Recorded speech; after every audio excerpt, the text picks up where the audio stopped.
Hi, I'm Jesse Cohen for Air Cargo. Today I'm going to talk a little bit about truck waiting times at airports. And what we've got is a very, very busy screen, but I'm going to make it very simple for all of us. So our blue line here is the average of 20 US airports that we measure each week using geofencing and telematics on the truck. We had the data going back a year, and as you can see from the blue line, it's pretty flat, right now averaging 64 minutes across those 20 airports. Our yellow line and our orange line are Chicago and JFK. So Chicago, those are two airports, by the way, that typically generate a lot of truck waiting time complaints. Right now they're running about 70 to 80 minutes on average, so they're higher than the average. But there are times when, as you can see, for Chicago in particular, it peaks up at well over 100 minutes of waiting time. Our green line is Washington Dulles. That's actually our worst performer right now at 105 minutes, and that, as you can see, is very, very volatile. It's a relatively small airport. We're not sure why we have such a waiting time issue there.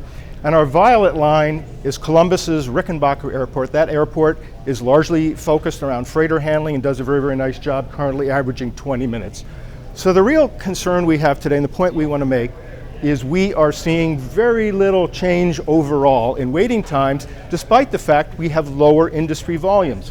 Industry volumes typically peak in fourth quarter, back in November and December, and here we are essentially the same waiting times. So what's really going on? We suspect cargo handlers, having seen lower volumes, and having essentially very, very tight margins as airlines have bid out handling services, have been cutting manpower or simply not backfilling to maintain their margins even with lower volumes coming through their facilities.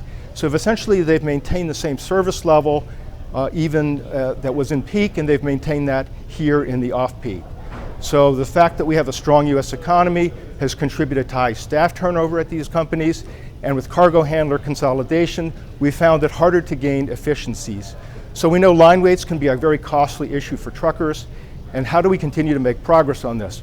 We at FreightWaves are sharing all of this information as frequently as we can with the industry, with airports. We're sharing it with the air cargo industry, and we're putting it on FreightWaves.com to help improve the awareness and to drive improvement. We're seeing some new technology solutions starting to be implemented at major US airports, which is good news, and European airports have made a lot of progress in this area. We're going to continue to highlight this important area here at FreightWaves and on FreightWaves Now.